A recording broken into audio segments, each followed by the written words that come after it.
Hi అండి. ఈరోజు 2 రకాల వంకాయలతో గుత్తి వంకాయ కర్రీ అనేది ఎలా చేయాలో చూపించబోతున్నాను. మా అమ్మగారైతే చాలా చేస్తారు. చాలా టేస్టీగా కూడా ఉంటాది. అలాగే వంకాయలను ఇలాగా ఘాట్లు పెట్టుకోవాలి. పెట్టుకొని పసుపేసి ఇలా వాటర్‌లో వేసుకున్నట్లయితే మాగిపోకుండా ఉంటుంది. అంటే కలర్ చేంజ్ అవ్వకుండా మనకు వంకాయలు ఫ్రెష్‌గా ఉంటాయి. ఇలాగా కట్ చేసుకున్న వంకాయలు మొత్తం పక్కన పెట్టేసుకొని చూసారు కదా! నేను ఇది కొంచెం మసాలా ఆడుతారు కదండీ! మసాలాలోకి ఉల్లిపాయలు అండ్ కొబ్బరి ముక్కలు, అల్లం, వెల్లుల్లి, వంకాయ ముక్కలు నీళ్ళన్నీ వారే వరకు నేను ప్లేట్‌లో తీసుకున్నాను. అలాగే కళాయిలో ఆయిల్ వేసి బాగా హీట్ ఎక్కిన తర్వాత మనం ఫ్రైలా చేసేసుకోవాలి.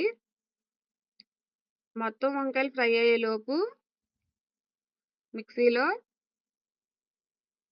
కొబ్బరి ముక్కలు, అల్లం, వెల్లుల్లి, ఉల్లిపాయలు ఒక హాఫ్ టీ స్పూన్ జీలకర్ర వేసుకొని మొత్తం మిక్సీ పట్టించుకోవాలి. చూసారు కదా! ఈ విధంగా మొత్తం మిక్సీ పట్టించుకొని పక్కన పెట్టేసుకోవాలి. ఈలోపు వంకాయలనేవి ఈ విధంగా ఫ్రై అయిపోయాయి కదండీ! ఫ్రై అయిపోయిన వంకాయలు మొత్తం ఒక ప్లేట్‌లోకి తీసేసుకోవాలి.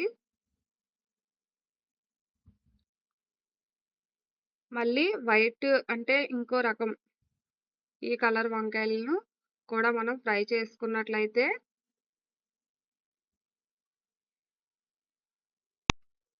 ఈ వంకాయలు మొత్తం కూడా ప్లేట్‌లోకి తీసుకొని చూసారు కదా! 2 రకాల వంకాయలు కూడా మనం ప్లేట్‌లోకి తీసేసుకున్నాము.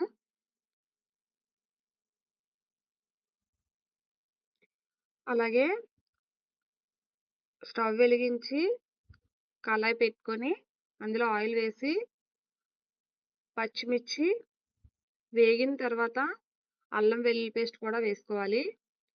అల్లం వెల్లుల్లి పేస్ట్ కూడా బాగా వేగించేసుకున్న తర్వాత మనం ఆల్రెడీ మిక్సీ పట్టించుకున్న ఈ మసాలాని వేసేసుకోవాలి. వేసుకొని దగ్గరికి కొంచెం ఫ్రై అయ్యే విధంగా మనం వేగించుకోవాలి.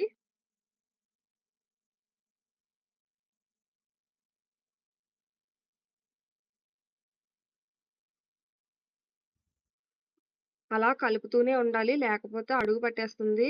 పచ్చికారం చూసారు కదా! పచ్చికారం ఒక 2 స్పూన్లు వేసుకొని సరిపడగా సాల్ట్ అనేది వేసుకున్నాం. మొత్తం కారం, సాల్ట్ కూడా కలిసే విధంగా బాగా కలుపుకోవాలి. అందులో కొంచెం పసుపు యాడ్ చేసుకొని కలిపేసుకోవాలి.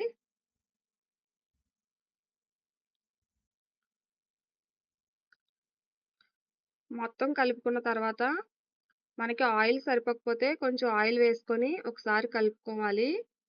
చూసారు కదా! గ్రేవీ అనేది కొంచెం దగ్గరకు అయిన తర్వాత మనం ఆల్రెడీ వంకాయలనేది ఫ్రై చేసుకున్నాం కదా! అవి వేసేసుకొని మసాలా మొత్తం వంకాయ విడిపోకుండా కలిపేసుకొని అందులో ఒక గ్లాస్ వాటర్ వేసుకోవాలి. వాటర్ వేసుకొని మొత్తం మసాలా కూడా కలిసే విధంగా బాగా కలుపుకొని దగ్గరికయ్యే విధంగా అలా స్టవ్ మీద పెట్టి ఇలా వేగించుకోవాలి.